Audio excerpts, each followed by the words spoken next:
Begitu Kangjeng Nabi Adam ngaji makanya Siti Hawa atau Siti Hawa teh hamalat hamil hamlan khafifa kalawan hamilan nu enteng sebab kakarake cai mani saminggu 2 minggu masih kene bisa hilir mudi kakaler kakidul kawetan kakulon famarrat bihi maka Siti Hawa teh mama Hawa hamilanana ngaler ngidul ngetan ngulon merot beberangkatan masih keneh bisa lantaran hen hampang keneh mulailah eta cai mani jadi getih kimpal 40 poe setelah 40 poe jadilah daging kimpal sakumaha Kangjeng Nabi nyaritakeun 40 poe cai mani 40 poe eta teh getih kimpal 40 poe jadi daging kimpal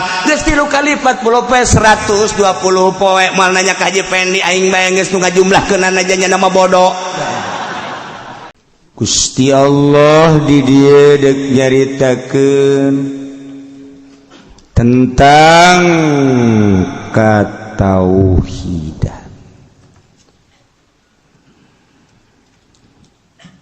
Sakumaha kamari Kangjeng diutus ke alam dunia teh in ana illa nadhiru wa basyir liqaumi yu'minun. Aya kaula teh diutus ke alam dunia kecuali mawa 2 motif. Hiji nadir mere peringatan neraka ka kafir. Hati-hati sing inget di hareup aya neraka wahai para kafir. 2 wa basyir ngabubunga kabar bunga bil jannati surga. Kasaha liqaumi yu'minun hai kaum mukminun maneh teh di akhirat bakal dibere kanikmatan anu pohara yakna surga entak urang gede keyakinan urang teh pasti penghuni surga aju mantep bae teh heula teliti heula perintah-perintah jeung larangan. Ka surga ka surga ngana anu ti heula, aya nu panderi, aya nu diproses heula kebal. Ka surga mah tetep ka surga. Ka surga pokona asal maca syahadat surga. Pasti tah mah geus pasti jasa tah mah. Bisi teu percaya pasti. Ngan aya nu cepat ka surga. Aya anu lambat tapi pasti aya anu dikeum heula ya rombongan ke aya rombongan tenang aya tergantung raguan ieu aya liqaumi yu'minun untuk kaum nu iman kasaha ka Allah kasaha ka Kangjeng Rasulullah sallallahu kade otak urang galbu urang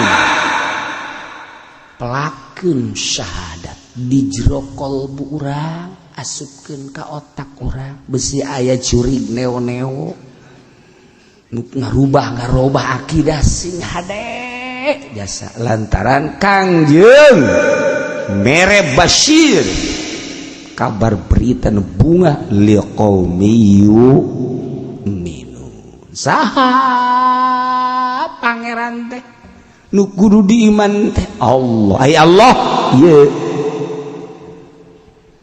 huwallazi khalaqakum min nafsin wahidah Gusti Allah teh Allah eta allazi zat khalaqakum anu ngadamel ka aranjeun kabeh masyaallah ieu urang kumalandang di alam dunia nu kolot anu ngora nu budak anu keur mejeuna remaja ngaler ngidul ngetan ngulon manusia sa alam dunia urang horeng dijieuna ku Allah. Ya dek percaya dek teu urang percaya bahwa urang didamel ku Allah asli. Dek percaya bahwa urang didamel ku Allah cara kafirin bohong, tetep Allah nu ngadamel. Rek percaya rek tetep nu ngadamel urang Allah. Masya Allah. Di mana sih Allah ngadamel urang? Min nafsin wahidah ti hiji awak saha Adam. Masya Allah. Gusti Allah teh mimiti ngadamel Kangjeng Nabi Adam alaihi salam. Eta Kangjeng Nabi Adam didamel teh tina seluruh warna taneuh nu aya di alam dunia. Dicokot tina warna taneuh hideung beureum coklat koneng putih kabeh taneuh nu aya di alam dunia ciptaan Allah teh dihijikeun diaduk-aduk sanggeus teh diaduk-aduk dibentukkeun ku Gusti Allah bentuk manusia dibaringkeun ku Gusti Allah teh di surga, dibaringkeun di surga. Plak. Hei malaikat jagaan ieu. Jagaan ku malaikat. Ternyata aya iblis nu talento kadinya. Iblis nu teh. Nya naon eta Gusti Allah. Wah, asana nyeun tandingan aing ieu mah.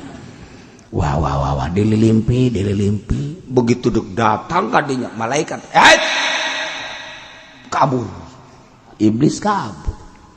Ngan iblis bahkan kabur ge haju lain kabur beneran. Gua intip lo. Tak iblis kok gitu. Kapan lu lengahnya malaikat? Ntar gua intip lo. Bener jalan tukang malaikat. Iblis jalan tukangan malaikat. Malaikat nyaho aja kabur deui. Iblis teh tetep bae ditungguan bae. Malaikat teh ya mujina keur rada lengah saeutik teh lewat tukang. Sat. Syok. Cak malaikat teh iblis. Bawa syok. Langsung lompat ngan bari nyiduh. Diciduhan kenalap beteungna. Cak Gusti Allah, hei malaikat, mana ngajagaan teh kunaon aya lengah tah? Eta ciduh iblis tadi di beuteung tah, cokel. Barang di dieu hampura, Gusti abdi teh ayeuna rek ningkatkeun ngajagaanana. Di hampura, cokel.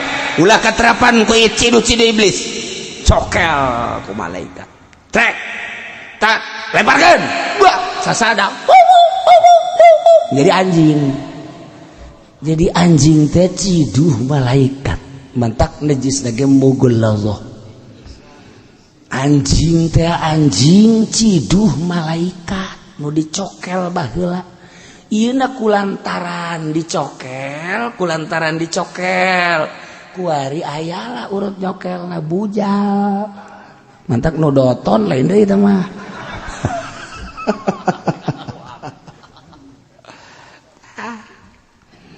Lamun dina Al-Quran tadi caritakeun tentang anjing sakadar caritakeun khinzir kemudian anjing mah dihalal-halalkeun sing hade teu ngaji berarti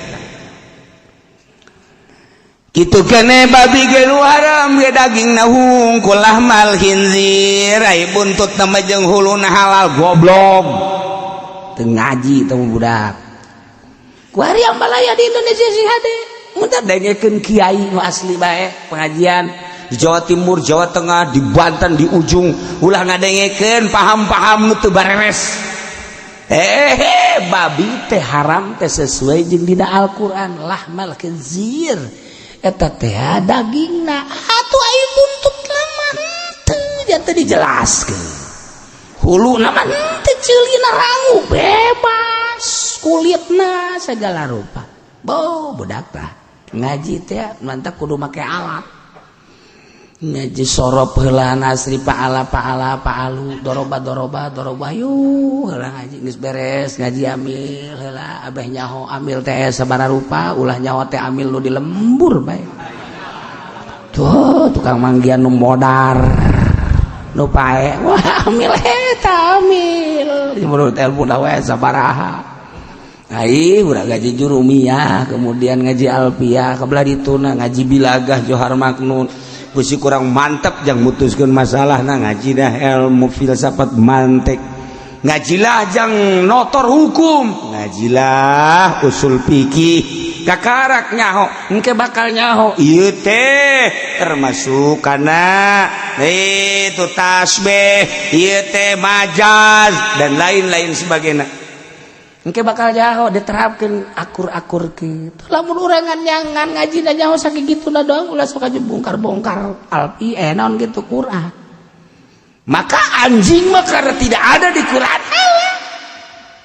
enak masalahnya ji atuh kaberit-berit berengeun eta mah tidak ada kan di Quran yang nerangkan berit mana berit nggak ada itu orang Jogja menyebut berit teh berit terep terap saya orang Jogja mah bukan terep terep terap berit berit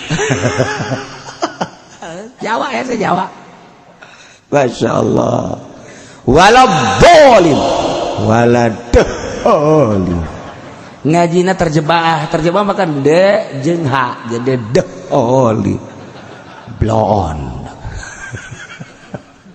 kata kajinya kudu ngaji qiraat kahlina nahwu kahlina dijadikeunlah Kangjeng Nabi Adam teh manusia cicing di sorga Gusti ayeuna naon ngaran sorga pohara amat iyalah sorga jang engke jelema-jelema anu bisa nyucikeun diri ieu teh bakal diasupkeun ka di jelema-jelema mana pan kakarak abdi hungkul sorangan luak liuk sorga satungtung deulu sorangan bae Kanjeng Nabi Adam teh kaki dul kakaler kawetan Gusti cek cenah ai indah mah indangan sepi makanya sepi segala batur kesepian jadi batur Adam kaula teh erek yen batur hirup anjeun nu dicokot tina tulang rusuk belah kenca nu bengkok anu ulah loba tatanya anjeun teh sangat berhasil bagi umat manusia saha Gusti cokot dengan cara Gusti nyokotna tulang rusuk Adam belah kenca nu handap bengkok luar biasa nu cek Kangjeng Nabi eta teh lamun diantepkeun bengkok bae lamun dilempengkeun potong eta lah Hawa jeleg we aya Siti Hawa Siti Hawa teh geulis anu luar biasa bukna ngangsar datang ka handap irungna mancung bulu matana ge bentik luar biasa senyumna bidadari nu aya di sorga eleh kabeh sinar Siti Hawa teh nyinaran sorga cek Kangjeng Nabi Adam Gusti ari itu teh saha Hawa kok beda jeung abdi beda abdi mah dada teh rata nyana mah muku jeung abdi mah buuk teh panjang teh sakieu ngan sapundak kok itu mah ngangsar ka handap ku rapih beda kok beda Gusti kadeuleuna nya nama arempuk amat selain deui geus rada aya hayang meureun nya abdi mah Gusti diciptakeun ku Gusti kaum wanita reuras jeung hareuras leungeun abdi heuras suku abdi heuras malah geus aya anu osok heuras sakapeung laloba omong Gusti Allah sia nangin aing itu mah bangun rempuk amat Gusti didele kulitna manilesang empuk dadana ge kadelena empuk ping-pingna empuk jeung lempang dina manileles jeung empuk malah kadelena ge loba liang tisuklak diseklok siapa omong Adam ente teman nang dikula teman nang dikipu doli eta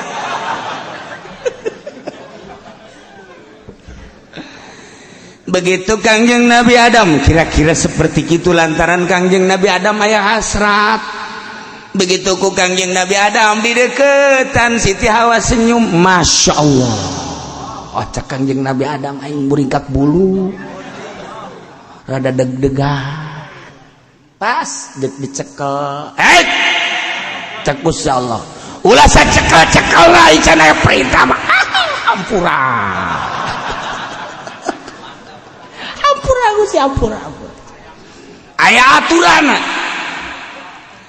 abdi teu kuat Gusti lantaran eta hawa teh diciptakeun ti abdi majar teh sugan abdi mah geus jadi milik abdi bae teh aya aturan-aturan eta kitu kumaha Gusti aturan anak kudu nikah heula Gusti nikah abdi cara nikahna kumaha maneh dikawinkeun jeung Hawa ai anu ngawaliana aing Gusti Allah aju make syarat naon mas kawinan naon Gusti sholawat ka saha ka Muhammad sallallahu alaihi wasallam ai Muhammad teh saha ieu di luhur lawang sorga teh la ilaha illallah Muhammadur Rasulullah lawang itu la ilaha illallah Muhammadur Rasul seluruh lawang sorga aya la ilaha illallah Muhammadur Rasulullah ai Muhammad teh saha Gusti henteu abdi di dinya teh la ilaha illallah Adam gitu protes Kanjeng Nabi Adam Muhammad teh umat anjeun anu bakal diturunkeun ka dunya teh ieu jadi rasul terakhir mulia amat Gusti geus teu aturan aing aya maneh geura nikah mas kawina sholawat ka Muhammad langsung dituntun ku Gusti Allah ditikahkeun Kangjeng Nabi Adam jeung Siti Hawa mas kawina maca sholawat ka Kangjeng Nabi Muhammad sallallahu alaihi wasallam Allahumma sholli ala Muhammad Masya Allah pohara badak jelema nu teu iman ka Kangjeng Nabi pang boloon sebab urang turunan Kangjeng Nabi Adam nage ditikahkeun ka Siti Hawa make mas kawina sholawat ka Kangjeng Nabi ya Allah kurang kumaha deui aina terjadilah pertikahan perkawinan Kangjeng Nabi Adam bapa urang sararea jeung ibu urang sararea Hawa numantak wa ja'ala minha zaujaha Gusti Allah sabada ngadamel Kangjeng Nabi Adam ku Gusti Allah didamel pamajikanana yakni Hawa anu maksudna liaskuna ilaiha supaya tentrem hate Kangjeng Nabi Adam ulah gersah ulah sepi di jero surga teh begitu diciptakeun ku Gusti Allah Siti Hawa bener merasa tentrem waya lipaha asih-asihan Kangjeng Nabi Adam cinta ka Siti Hawa Siti Hawa ge cinta ka Kangjeng Nabi Adam Kangjeng Nabi Adam deudeuh ka Siti Hawa ge deudeuh ka Kangjeng Nabi Adam terjadilah hubungan cintrong Masya Allah Kanjeng Nabi Adam ka Siti Hawa aku cinta padamu wah Siti Hawa guys semua senyum-senyum rada isin-isin nyana ngabales aku pun cinta aduh parah ya kemudian dikawinkan ku Gusti Allah tu Kangjeng Nabi Adam teh duduaan Masya Allah lempang dihandapkeun tangkal kayu anu rindang cicintaan ngan sakadar duaan makhluk Allah manusia teh kakarak Adam jeung Hawa di sorga kakaler ka kidul kawetan ka kulon duduaan encan nyahueuna naon ngan silih toel doang toel ku Kangjeng Nabi Adam irungna ke Siti Hawa noel deui toel gadona engke ditoel deui gadona masyaallah karim pipina ditoel ku Kangjeng Nabi Adam atuh Siti Hawa ge noel aju ditoel beheungna ditoel deui ditoel handapeun beung mal diteruskeun ku aing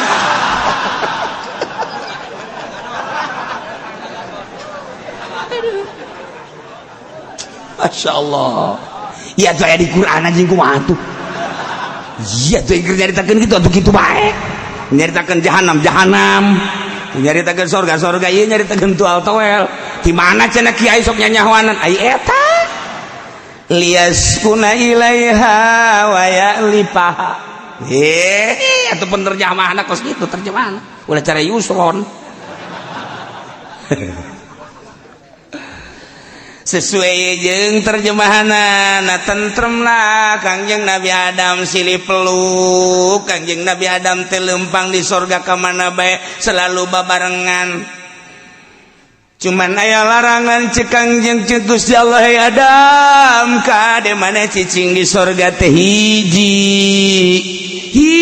naon Gusti larangan buah khuldi mangga musim moal buah tentrem di sorga duduaan teh Masya Allah seserian bubungahan hayang buah naon bae geus teu kudu melak aya hayang apel datang hayang jeruk datang Masya Allah karena hayang anggur datang hayang salak datang ya Allah hayang sawo banten datang anu rupana bagus jerona teuas teh Gusti Allah urang lamun ngada salak di Yogyakarta mah geus teu aneh deui disebut salak pondo amis kemudian urang ngadahar salak Banjar Tasikmalaya Ambualaya tangkal salak turun setik di pondok rada aya haseum-haseuman nah urang turun deui ka Bogor saeutik amis aya kesen aya coba urang ngadahar salak Banten hiji beak jago ujana budak leutik aya geus aya tas ngadahar salak anu teu bisa dahar ileg-ilegan terkenal salak Banten mah berarti eta teh sesuai jeung karakter Jogja amis mentak jadi pejabat loba jadi kiai loba karakter Tasikmalaya turun amis ngan tetap bae hebat anu njieun konveksi ke mancanagara Tasikmalaya Bogor turun setik tapi lumayan pas ke Banten Masya Allah ya karakter Banten teh haseum kesan haseum aya kabeh di dinya sagheuk deuk kadahar ge sagheuk jadi lamun meuli salak di Banten kemudian amis lain salak Banten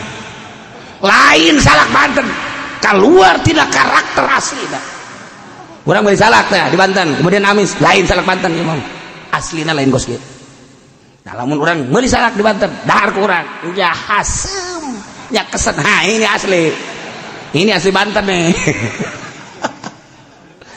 kesimpulan lama Kangjeng Nabi Adam teh duduaan seserian bubungahan hayang naon bae aya kos kitulah sorga nu mantak lamun urang geus bisa nyiptakeun sorga di alam dunia geus teu mikiran awak geus teu mikiran dunia nu dipikiran teh ruhani ta'alluqna ka Gusti Allah diangkat lah urang jadi wali Allah di dunia kene ge geus ngambean sorga hayang naon bae wali Allah dikiriman ka Allah ngiriman nandek melalui manusia ngiriman jeruk ngiriman saung ngiriman macam-macam dikiriman nyanana teu hayang dikiriman besi hayang manusia jin bisa ngiriman, jin hewan bisa ngiriman, hewan langsung ku malaikat dibere ambualayah loba kutub aulia nu dikiriman langsung ku para malaikat. Ganjaran geus teu hayang inteng ke beda akhirat. Wali Allah malamun penting dikiriman apel misalnya teh biasa haye malaikat di mana di sorga ulah waka encan ka sorga engke bae di sorga heulana ulah waka ieu mah ti kiriman ti Gusti Allah kajeun kiriman ti Gusti Allah ngan kula mah paling nyeget setik bae menghargai kanu ngirimanana nganti bikeun deui ka sorga Pak coba lamun Haji Pendi ieu ti saya ulah waka ti Gusti Allah heulanan ieu mah ti jin mana jin anu aya di handapun tanggal caringin teh sabaraha kilo ye ngan 1,5 kilo lain sakintal hawa nafsu mah kos kitu bae isukannya sakintalnya engke kumacak bupati hawa nafsu ulantaran geus hawa nafsu dibere teh hayang masyaallah eta hebat da wali Allah teh kitu nu mantak ngeunaheun jeung wali mah babarkan jeung wali teh tentrem sebab non mentah moal nya hayang henteu pan urang nu kabet ge asal urang berangkat hayang anu asal ulah berangkat minta anu asal ulah mah tumbun anu mah ji aing sakali bae kieu lamun 10 kali beak harta aing teu betah aing sia mantak jeung Kiai Golkar mah teu anu betah jeung Kiai pamarentah teu anu betah pamarentahna ge geus teu betahkeun asal diondang minta anu proposal ambuala ya teu betah tapi lamun jeung ahli Allah betah sebab menta tilok dibereng teh hayang geus sabodohan tah betah urang malah sieun sia sih beki naon sih sabenerna anu teh hayang sieun ya aing makasih ya aing teh hayang ieu teh hayang aing sieun lah sia lamun diberi hayang nah sama ternyata lu sama gua sama-sama orang koros ya ternyata tuh nah aya kiai ge anu semu teh hayang ngan semu jadi nipu lalagaan hatena mah hayang atuh teu jadi kos kitu mah ditabraklah ku Kangjeng Nabi Adam padahal mawala taqrabah hadhihi syajarata fatakuna minal kafirin fatakuna minal zalim fatakuna nah dirinya teh digoda ku iblis Adam maneh kumaha karasana di sorga biar tuh mantep naon larangan aing ngan leuwih ti heula cicing di sorga laranganna mah teu meunang ngadahar buah eta dang ulah salah paham emang kudu kieu maksud Gusti Allah teh ngajongklokeun maneh silakan kabeh dahar silakan nikmati tapi eta teh nu mantak ngalanggengkeun di sorga lamun eta di dahar maneh langgeng di sorga lamun eta teu di dahar pan ngomongna cenah wala takro baca Gusti Allah eta mangan sakadar tipuan ibadat nurut deuk henteu sabodoh kula mangan sakadar laminan nasihin masyaallah sekedar ngarasehatan sebab leuwih ti heula cicing di sorga geus sabodoh tah pikiran ku maneh berangkat deui iblis kan Kangjeng Nabi Adam jadi kieu bae ji bener tan teh sih ji bener tan teh cak Gusti Allah ulah keurang merenung gitu urang sapoe 2 jol deui kumaha geus kaharti can lamun hayang kaharti nasihat kula pake ulah di dahar sotek maksudna eta teh jangan langgengkeun lamun di dahar langgeng mun teu di dahar masa sih saya kan ulama sejuta umat iya yang tugas saya cuma menasehati saja terserah urusan untung jeung rugi nama aya di ente Adam kula tugas sakadar nasihat atau nurut alhamdulillah teu masalah dirinya nu boga kauntungan eta pan empuk jasa kos kiai partai kos kali itu ngomongna Masya Allah mungus caritakeun kebangsaan urang asana tiis jasa hipu jasa Masya Allah asana urang bisa paeh dititiis asana indah jasa bisa paeh di kaindahan katilu kali iblis kana sehat ka Kangjeng Nabi Adam elede akhirna didahar ku Kangjeng Nabi Adam. Masya Allah. Ya Adam, hai Adam, ibit turun. Ngade geus karumpak larangan si gades. Cak aing ya uskun wa zaujat wala taqrab hadhihi syajarah. Kudaon mana teh gadar buah larangan aing. Turun sia. Kangjeng Nabi Adam dengan berat hati turun di sorga. Begitu dek turun, Adam, ulaya lu dibawa salai pun. Baju tinggalkan, samping tinggalkan, satarajang sia. Haram. Urusan akhirat, urusan sorga dibawa ke dunia. Ulaya dibawa, satarajang sia. Insya Allah Kangjeng Nabi Adam ciri jeung Siti Hawa turunlah dengan berat hati ninggalkan surga di India. Masya Allah. Langsung sujud Kangjeng Nabi Adam 40 poe 40 beting sujud datang ka ngalir cai mata. Bentuk ngalirna cai mata dibuktikan jadi kali sing kolocor. Cai mata Kangjeng Nabi Adam tengah bentuk urut cai mata teh jadi kali kiri kanan. Masya Allah. Kakarak irpa ra'saka ya Adam. Udang sanggeus teh udang langsung dihampura ku Gusti Allah.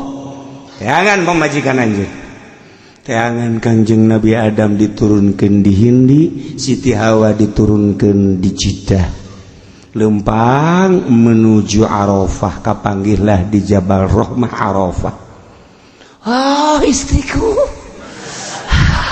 Kanda Adam, waduh, pelukan Kangjeng Nabi Adam jeung Siti Hawa. Aku rindu padamu, aku pun sama. Aduh, mangkaning sataraja.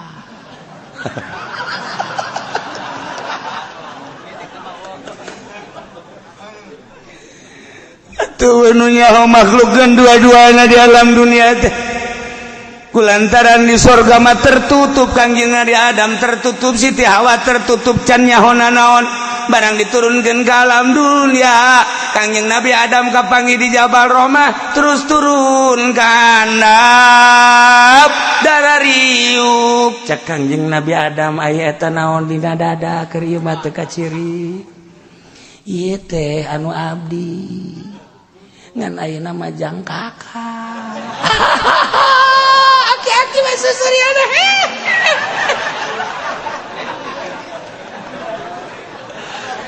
Hari eta naon? Handapeun bujang. Ieu teh nu abdi. Ayeuna ge anu kakak. Gelepek pae. Aki-aki mah pae. Masya Allah. Tapi Kangjeng Nabi Adam surti. Oh, Siti Hawa ningali ka Kangjeng Nabi Adam aya eta naon gugulantungan.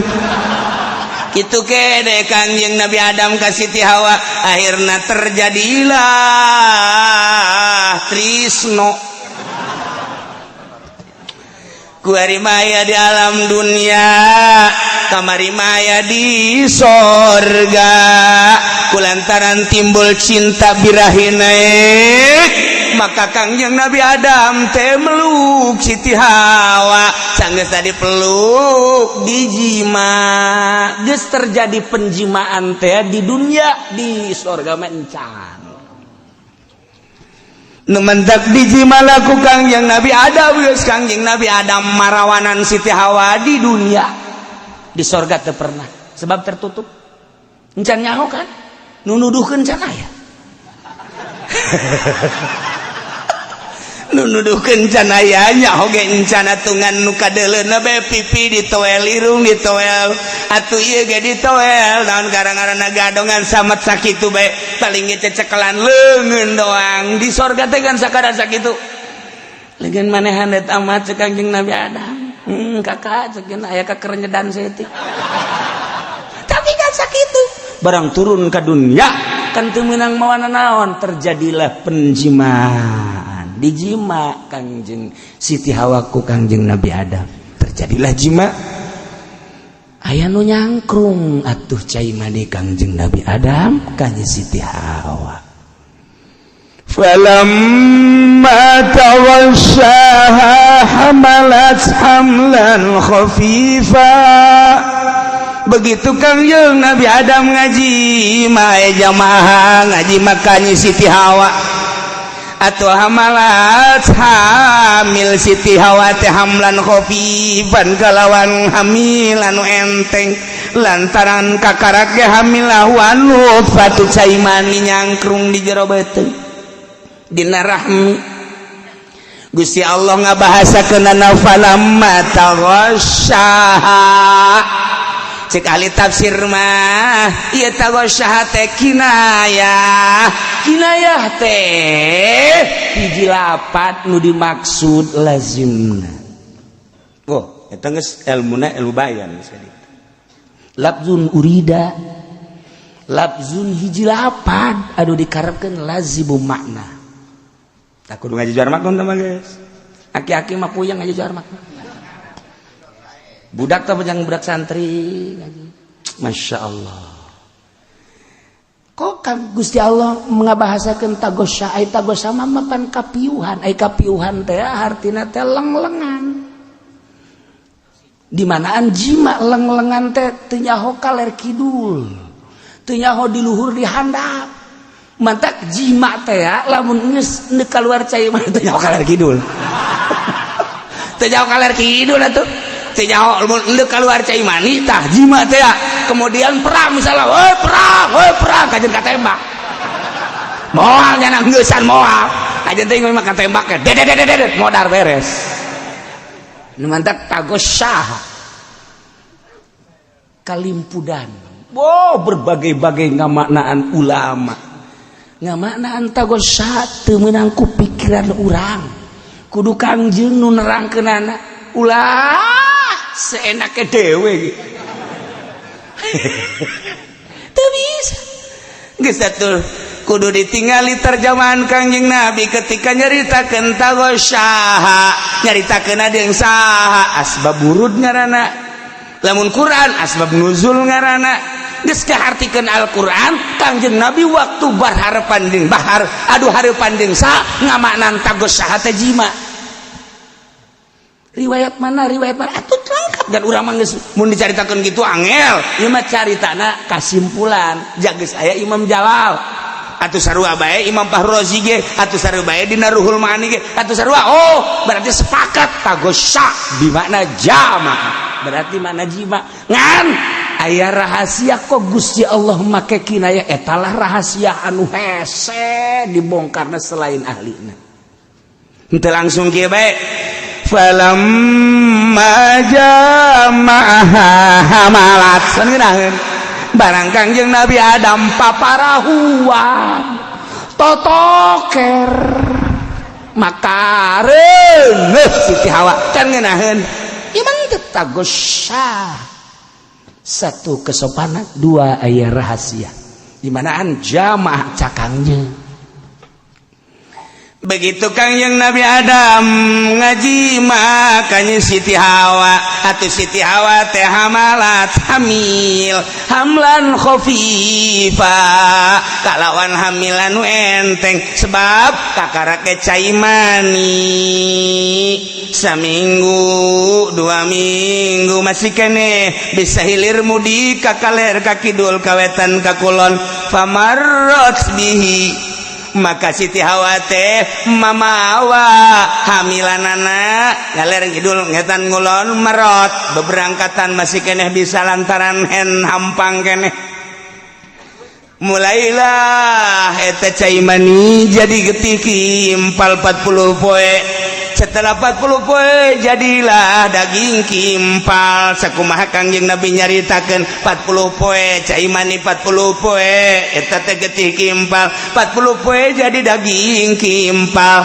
geus 3 kali 40 poe 120 poe moal nanya ka Haji Pendi aing bae geus nu ngajumlahkeunana aja nya nama bodoh tuh nyana mau ditanya 3 kali 40 sabaraha bisa-bisa kan 90 Terus dihijikan we 120 poe. Masya Allah. Berarti sabaraha bulan tah? Tuh, sia maju salah we. Sabaraha bulan teh ya? Di tangan gitu bisa salahnya. Oh, terjadilah ngaberata. Setelah oe-oean Siti Hawa teh ditanya ku Kangjeng Nabi Adam kunaon emang Hawa? Puyeng. Kok bisa puyeng? Duka. Mulai nitah neangan anu haseum-haseum. Kanjeng Nabi Adam kaget kok ieu bisa jadi kieu Hawa teh pamajikan teh geus ditikah ke dada bakal di ditu di sorga. Kok bisa jadi kieu rampus padahal ngadahar anu haseum-haseum teh rampus. Terus aku maha kahayang hayang ngagedean jadi gede. Masya Allah. Ya Allah. Barang gede dicekel ku Kangjeng Nabi Adam. Ieu naonnya pancen nyaho? Apa bisa ngagedean kieu nya? Jangan naon? Jangan. Mohon cek Siti Hawa teh. Duka ieu abdi jadi gede kieu. Naonnya? Pugu karasan aku mah kekerenjedan teu. Encan jakena kekerenjedan henteu. Ngan ngagedean unggal poe ngagedean. Ke ditanya ku ari mah aya. Aya naon? Aya kekerenjedan uyak-uyakan. Hah? Aya uyak-uyakan?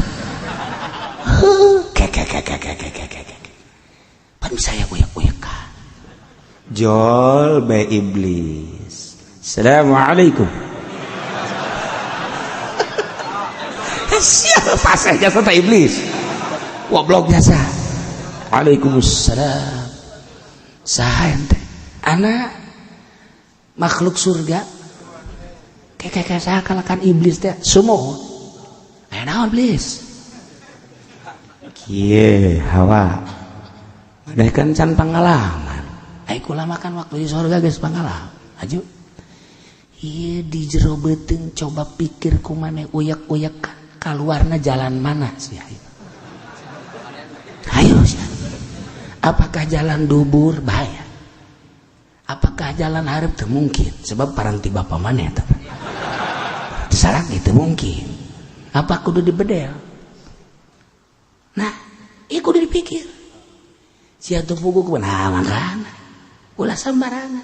Ieu coba bayangkeun naon nu di jero urang can nyaho. Kemudian jalan ka mana engke mun kaluarna? Apakah dubur? Apakah kudu dibelek? Apakah kasungut? Ieu teh nu nyaho. Aja geus kieu kumaha tuh? Ieu sabodo tah mah. Kula mangga sakadar ngabejaan bahwa eta teh kos kitu pibeleueun jangeuna teh. Pihawatir geus kula mah naik deui bae. Assalamualaikum.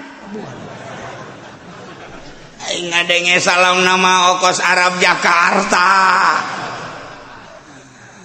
Tapi aing jadi ngabingungkeun cek Siti Hawa teh jadi bingung. Kadatangan iblis mah pasti bingung.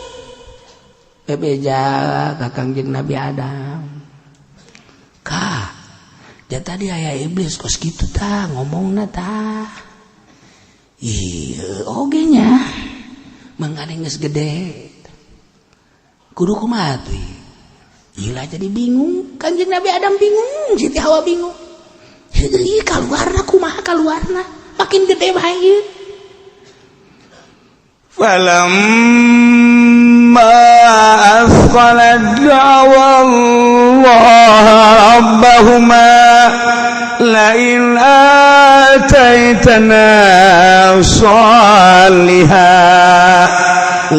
ataitana salihan lanakunanna minasyakirin. Falamma asqalat barang ngarasa berat Siti Hawa teh bibatnya dina beuteung Nabi kibaril walad kugus gede anakna di jero uyak-uyakan kabeneran kadatangan ku tangkorak iblis ngajelaskeun eta anu aya di jero beuteung teh wallahu alam naon cak iblis taju ngagedean unggal poe kaluarna apa jalan dubur apa jalan kubul apakah hendak dibedel dina beuteng apakah kana irung apakah kana sungut aing mah teh nyaho jak iblis teh atuh tungtung lama wasfaqo ayakuna bahimatan ngarasa dedehnya prihatin Kangjeng Nabi Adam jeung Siti Hawa ayakuna bahimatan rempan ieu nu uyak-uyakan teh raja kaya besi engke keluar bentukna onta besi keluar bentukna sapi besi keluar bentukna munding besi keluar bentukna domba besi keluar bentuk hewan rempaneun Kangjeng Nabi Adam. Masya Allah Siti Hawa sarua kayak dicekel deh ku Kangjeng Nabi Adam Siti Hawa gitu kene kayak ditumpakan deh kayak dicekel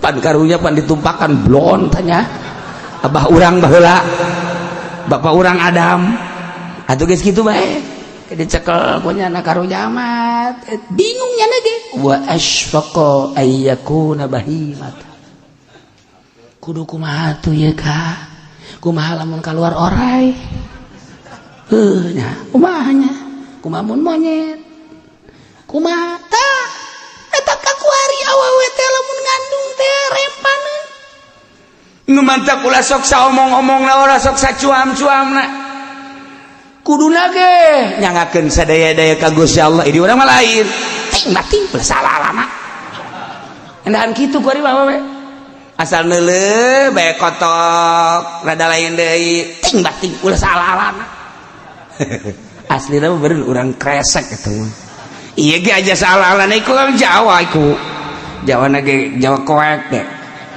aja seolah-oloni ulah salah-alana urang Jawa eta datang aja seolah-oloni tah ieu kabeh datang ka kuari eta sok turut buat lantaran boga keyakinan sok turut buat engkena lantaran eta teh tatadina setan iblis dongeng tepugu timbullah kekhawatiran terus bae 7 bulan 8 bulan pinuh ku kekhawatiran makin gede tina kekhawatiran eta teh Kangjeng Nabi Adam jeung Siti Hawa teh musyawarah duaan kakarak duaan sadunia jelema urang teh pan boga pangeran ja ieu ge urang diturunkeun ti sorga ku pangeran haju ieu beuteung gede ge kapan nang pangeran cek Kangjeng Nabi Adam nang aing kakamangan numpakan doang nang Gusti Allah bener nang Gusti Allah aja kumaha tuh urang ngadoa ayu ka Gusti mangga antak ngadoa falamma qalat barang geus berat ngarasa berat beuteung Kangjeng beuteung Siti Hawa teh lantaran biki baril walad gede anak timbul tina karempan lantaran iblis tadi ngarewas akhirna Rabbahuma Kangjeng Nabi Adam jeung Siti Hawa menengadahkan tangan ngadoa ka Allah sebagai pangeran da'awallaha rabbahu dina doana kumaha ieu doana la in ataitana sholihan lanakunanna minasyakirin Gusti pinuh ku kakhawatiran abdi teh Gusti abdi nyuhunkeun ka Gusti eueuh deui anu dipun tayagan ku abdi iwal ti Gusti lain ataitana yakin lamun Gusti bere ka abdi sadaya waladan sholihan anak anu soleh maksudna sawian anu normal anu sempurna sakumaha layakna manusia kos abdi be jeung Hawa nu diciptakeun ku Gusti jadi manusia ieu kekhawatiran beuteung nu aya di beuteung pamajikan abdi Gusti karempan sok rempan bahimah nu kaluar teh onta teh besi munding teh, besi sapi teh, besi kuda domba jeung sajabana leungitkeun Gusti bere abdi Gusti waladan sholihan. Lamun Gusti mere ka abdi anak anu normal, anak anu sampurna, ladakunanna minasyakirin, niscaya abdi bakal terima kasih moal eureun-eureun ka Gusti terus berek syukuran. Eta doa pohara jasa, pohara doa di USG eta mah USG mah pagawean Yahudi tah mah kitu mah tuh. Timbullah segala kurang, air ketuban lah naon lah. Ciptaan Allah moal datang ka kurang air ketuban moal. Make jeung dikurang-kurangan segala rupa jadi we khawatir. Keur manyana reuneu kemudian disingsieunnan ku dokter, tah dokter nu sok nyingsieunnan awewe nu reuneu eta min jumlatin nu ngabisiki tadi teh satan nu ngabisiki tadi. Iblis. Di mana bae lamun dokter nyingsieunnan, bidan nyingsieunnan nu reuneu eta turunan iblis. Iblis tadi dia anu nyingsieunnan mah. Ku ari dokter, wah ibu, kalau hari Jumat enggak ngelahirin ini udah kering air ketubannya. Ibu, bisa-bisa bahaya. Mau selamat anak apa mau selamat ibunya? Ini bahaya dah. Keur manyana rempak, disingsieunnan. Atuh tambah ceurik stres kan. Coba cara dukun baheula, mah dukun baheula maneng, ti baheula ge aya we mah sok ngalahirkeun. Jati baheula ge neng saralamet nu ngalahirkeun asal nengna tenang, dibantuan ku emak ulah sieun. Haju salaki ge japan ngabantuan, malah maju leuleuwih tah mah dukun. Pana salakina gade pangyupankeun embun-embunana. Tah deui mah dukun. Caknya nama naon mana tiupan. Kota salaki da daek we ongkoh deh. Tapi nu dimaksud mah lain eta abeh tenang. Madukun teh abeh tenang, menyebutna ge nya nama. Coba heula ge awewe mah sok ngalahir. Emak usut teh kapan dilahirkeun ku emak salamet. Nu teh salamet nu kumaha salamet. Tenang di dia aya emak ngabantuan sok geura. Ulah waka dihejeun-hejeun ke ai can waktu nama ke emak ngabejaan. Ngeunaheun jasa Pak. Ngeunaheun jasa. Geus waktuna geus datang tah dibari ngomong bari babacaan ya Allah ya Rabbi nikmat jasa. Ieu mah huluna geus kaluar, jangan sembarangan. Ini bahaya, harus dikelepotin lagi ke dalam. Eta kelepotin bahasa mana eta? Belum waktunya ini, belum waktunya. Bere obat deui supaya ulah mawaan keluar. Iblis tama. Ambalayah dokter iblis kuari, dokter kandungan iblis. Jeta nyingsieunan teh iblis bejakeun ka dokter-dokter kandungan anu nyingsieunan ka jelema hamil. Iblis. Bidan iblis. Wah, cenah ki uci nyawana baca ku sia ta Qur'ana goblok meureunana. Tungtungna mah lain ngalahirkeun gelut bae.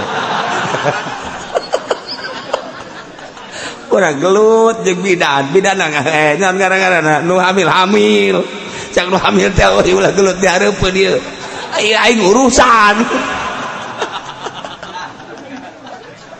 Ya Allah gak doa masyaallah karim pohara jasa tah da'awallaha rabbahuma lain ataitana sholihan lanakunanna minasyakirin. Aja kumaha selanjutna ya ngalahir. Barang lahir falamma atahuma salihah